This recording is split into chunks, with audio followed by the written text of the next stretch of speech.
തൃപ്പൂണിത്തുറ തെരഞ്ഞെടുപ്പ് ചോദ്യം ചെയ്തുകൊണ്ടുള്ള എം സ്വരാജിന്റെ ഹർജി ഹൈക്കോടതി തള്ളുന്നു. കെ ബാബുവിന് അനുകൂലമായ കോടതി വിധി ഉണ്ടാവുന്നു എന്നതാണ് പ്രധാനമായും ഇന്ന് പ്രധാനപ്പെട്ട തീരുമാനം ഇന്ന് ഹൈക്കോടതിയിൽ നിന്നുണ്ടായിരിക്കുന്നത്.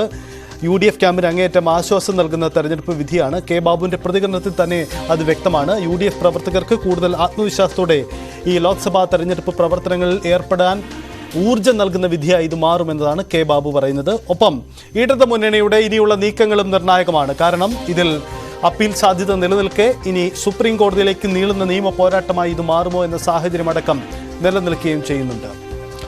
ടോം, ഈ വിഷയത്തിൽ ഇടതുമുന്നണി പ്രത്യേകിച്ച് എറണാകുളത്തെ ജില്ലാ നേതൃത്വം ഇതിൽ ഒരു തുടർ നിയമ പോരാട്ടത്തിന്റെ സാധ്യതകൾ മുന്നിൽ കാണുന്നുണ്ടോ? അത്തരം നീക്കം നമുക്ക് പ്രതീക്ഷിക്കണോ?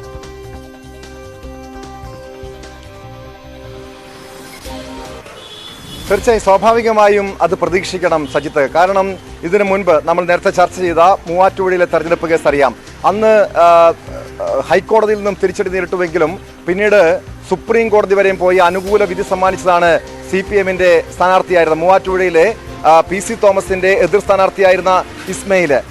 അന്ന് ലോക്സഭ കാലാവധി പൂർത്തിയായതിനാൽ അദ്ദേഹത്തിന് മറ്റ് ആനുകൂല്യങ്ങളൊന്നും ലഭിച്ചില്ല. ലോക്സഭയിലെ ഒരൊറ്റ ഇതിൽ പോലും അദ്ദേഹത്തിന് ലോക്സഭ അംഗം എന്ന രീതിയിൽ അദ്ദേഹത്തിന് പങ്കെടുക്കാൻ കഴിഞ്ഞില്ല എന്നത് മറ്റൊരു കാര്യം. പക്ഷേ എങ്കിൽ പോലും അത് CPM-നെ സംബന്ധിച്ച് അതൊരു മുൻകാല ചരിത്രമുള്ളത് കൊണ്ട് തന്നെ ഇത്തരത്തിൽ ഈ ഒരു ഹൈക്കോടതി വിധിക്കെതിരെ അപ്പീൽ പോകാനുള്ള സാധ്യതയുണ്ട്. സുപ്രീം കോടതി അവരെ സംബന്ധിച്ച് അതിനുള്ള സമയമുണ്ട്. പക്ഷേ നമ്മൾ ശ്രദ്ധിക്കേണ്ട കാര്യം 2 വർഷം മാത്രമേ ഇനി ഈ നിയമസഭയ്ക്ക് ഇനി സമയപരിധി ഉള്ളത് കൊണ്ട് തന്നെ 2-2.5 വർഷം പരമാവധി ഈ ഒരു കാലയളവിനുള്ളിൽ തന്നെ ഇനി നിയമ പോരാട്ടം നടത്തി അനുകൂലമായ വിധി സമ്പാദിക്കേണ്ടതുണ്ട്. സ്വാഭാവികമായും അത്തരം നടപടികളിലേക്ക് കടക്കുമായിരിക്കാം. എന്തായാലും ഈ ഒരു നിലവിലെ സാഹചര്യത്തിൽ UDF-നെ സംബന്ധിച്ച് ആശ്വാസവും അതോടൊപ്പം ഇടതുപക്ഷത്തെ സംബന്ധിച്ച് തിരിച്ചടിയുമാണ്. കാരണം ഈ ലോക്സഭാ തെരഞ്ഞെടുപ്പിൽ ഈ വിഷയമടക്കം UDF മതത്തെയും മതചിഹ്നങ്ങളെയും അതോടൊപ്പം ഇത്തരം അയ്യപ്പനെ പോലെയൊക്കെ ഉള്ള ആരാധനാപാത്രങ്ങളെ അല്ലെങ്കിൽ ഒരു ദൈവങ്ങളെയൊക്കെ ഉപയോഗിക്കുന്നു, തെരഞ്ഞെടുപ്പിൽ ഉപയോഗിക്കുന്നു എന്ന രീതിയിൽ വലിയ രീതിയിൽ ഈ തെരഞ്ഞെടുപ്പിൽ അത് ചർച്ചയാക്കാം അവർ തയ്യാറായി നിന്ന പശ്ചാത്തലത്തിലാണ് ഹൈക്കോടതിയിൽ നിന്ന് തിരിച്ചടി ഉണ്ടായിരിക്കുന്നത്. കാരണം നമുക്കറിയാം ഈ ലോക്സഭാ തെരഞ്ഞെടുപ്പിലും മതപരമായിട്ടുള്ള പല വിഷയങ്ങളും സാമുദായികപരമായിട്ടുള്ള പല വിഷയങ്ങളും ചർച്ച ചെയ്യുന്നുണ്ട്.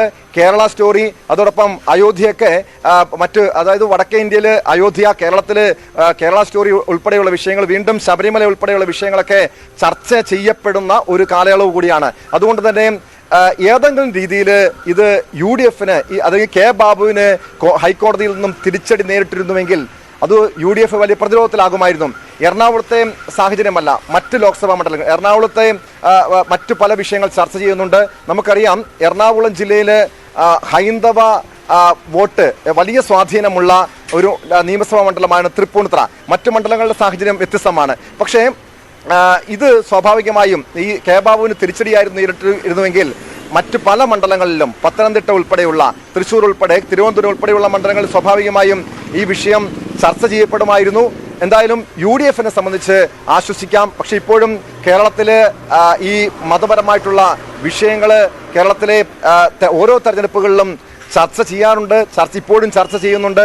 സ്വാഭാവികമായും അത് ഏത് രീതിയിലാണ്, കാരണം നമ്മുടെ രാജ്യത്തെ തെരഞ്ഞെടുപ്പ് പ്രക്രിയയിൽ മതമോ ജാതിയോ സമുദായമോ വർഗമോ ഒന്നും ചർച്ച ചെയ്യരുത്, അത് ഉപയോഗിക്കരുത് എന്ന കൃത്യമായ നിയമം ഉണ്ടായിട്ട് പോലും പല തെരഞ്ഞെടുപ്പുകളിലും ഇതൊക്കെ ഉപയോഗിക്കാറുണ്ട്. പക്ഷേ ഈ തൃപ്പൂണിത്തുറയിലെ തെരഞ്ഞെടുപ്പ് കേസിൽ കൃത്യമായ തെളിവുകൾ ഹാജരാക്കാൻ കഴിയാത്തത് തന്നെയാണ് ഇടതുപക്ഷത്തിന് അല്ലെങ്കിൽ ഇടത് സ്ഥാനാർത്ഥിയായിരുന്ന M സ്വരാജിന് തിരിച്ചടിയായത് എന്ന് തന്നെ നമ്മൾ മനസ്സിലാക്കേണ്ടിയിരിക്കുന്നു. കാരണം M സ്വരാജ് സമർപ്പിച്ച ഹർജിയിൽ തെളിവുകളായി പല കാര്യങ്ങളും ചൂണ്ടിക്കാണിച്ചിരുന്നു.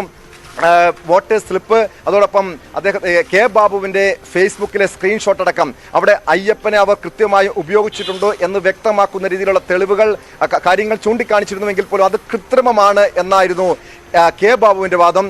ആ വാദങ്ങൾ ഉൾപ്പെടെ അംഗീകരിച്ചുകൊണ്ടാണ് കെ ബാബുവിൻ്റെ തെരഞ്ഞെടുപ്പ് വിജയം ഹൈക്കോടതി ഇപ്പോൾ ശരിവെച്ചിരിക്കുന്നത്. അതാണ് ടോം സൂചിപ്പിച്ചതാണ് അതിന്റെ രാഷ്ട്രീയ സാഹചര്യം. ഒപ്പം